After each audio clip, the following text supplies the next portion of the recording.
രാവിലെ കൃഷിയിടത്തിലേക്ക് ഇറങ്ങിക്കഴിഞ്ഞാൽ എന്തെങ്കിലുമൊക്കെ ഒരു പണി ഉണ്ടായിരിക്കും. ഷമാമൊക്കെ അത്യാവശ്യം നല്ല രീതിയിൽ ഫ്ലവർ ചെയ്ത് തുടങ്ങിയിട്ടുണ്ട്. അതുപോലെ തന്നെ കായ പിടിച്ച് തുടങ്ങിയിട്ടുണ്ട് ഷമാമ്. ഇവിടെ തന്നെ നോക്കുന്ന സമയത്ത് തന്നെ കണ്ടില്ലേ, വള്ളിയൊക്കെ നല്ല തിക്കായിട്ട് നല്ല പച്ചപ്പായിട്ട് വന്നുകൊണ്ടിരിക്കുന്നുണ്ട്. ട്രെയിൻ അതാ പോകുന്നത്.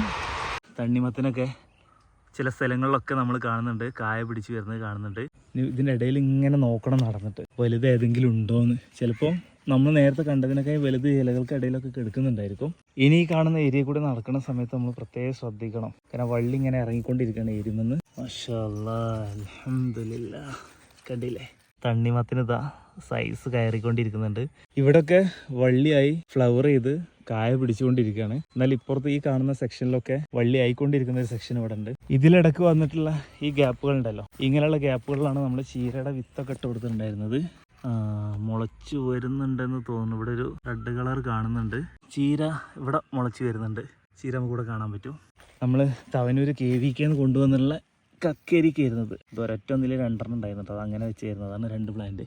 കക്കരിക്ക അതുപോലെ തന്നെ മണ്ണിൽ സെറ്റ് ചെയ്ത് തുടങ്ങിയിട്ടുണ്ട്. കക്കരിക്ക ഇതിൻ്റെ കൂടെ തന്നെ നമ്മൾ പന്തലിടാൻ നിൽക്കണില്ല. വള്ളിയാവുന്ന സമയത്ത് ഇങ്ങോട്ട് കയറി വന്നോളൂ. വെണ്ട അതുപോലെ വലിയ കുഴപ്പമില്ല കേട്ടോ. വെണ്ട ഇത് കൃഷിഭവനിൽ നിന്ന് കിട്ടിയിട്ടുള്ളതാണ് വെണ്ടക്ക തൈ. അപ്പോൾ അതും അത്യാവശ്യം മണ്ണിൽ സെറ്റായിട്ടുണ്ട്. നമ്മളിന്നും മോട്ടർ ഇട്ടിട്ടില്ല, നനച്ച് കൊടുക്കാനുണ്ട്.